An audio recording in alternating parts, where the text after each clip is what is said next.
What you guys have to do for this lab report quick, it's a little bit complicated to kind of get the idea. However, once you get it, it makes more sense. So I'm just going to start with this data here. This is a really good example because this is a pretty obvious data set. If you stopped your data at about 100, which I think a lot of people did, you should be fine. However, if you stopped it above 100, you might be missing a data point, but that's okay because we can kind of piece it together from what we have.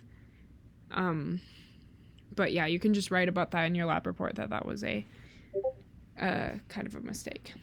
Oh, it looks like someone just compiled it all, so that'll make this a lot easier for you. But I'm just going to show you what this does. So if you look at this graph, it goes down pretty steadily, and then it goes flatten, and then it swoops back down again. So this flattened part right here is that change of energy that Sparks talked about in class, which corresponds to a phase change. So this is the phase change of the material. And so if we look, sorry, that distracted me. If we look at here, we can kind of see this temperature where we think it changes phases. And I would say it's like 265, 270 maybe. And so theoretically, for 100% bismuth, this value where there is a change in the data should correspond with the phase diagram. So we said like 265, 270. If we look here, perfect. 100% bismuth is 271. And that's pretty close considering that we took temperatures by hand and used a Bunsen burner. So what you're going to do then is you're just going to plot all of these points. And so you're going to do that for every single composition that we tested. So if we look at this one here, we can see here, I'd say this phase change is at about 130. Up here, you can see one here, and you can see one down here, and there will be 2 for some of them and 1 for some of them.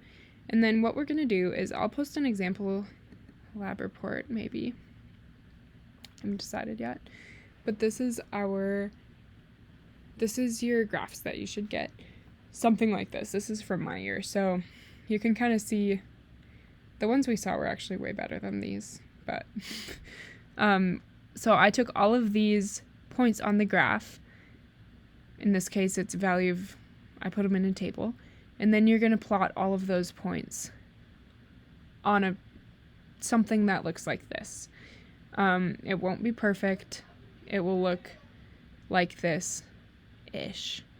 And so then this we can compare to the phase diagram, and that's what you're going to want to do. Can kind of compare how yours worked out compared to this and what you could have done differently. So again, you're going to want to do that for all the data. Choose your points. So for this one, for 70-30, I'd choose like 170 or 180 and I don't know, 127 or something. And what you can do is actually, I would go right from the data here so you get like a better reading. Don't just guess, but you could just guess if you're really good at that. So yeah, graph your things, choose where the phase changes happen on each of the compositions, and then you're going to put those all into a table and graph them together as a function of composition. So your phase diagram, if you look here, is temperature versus composition. So make sure you do that.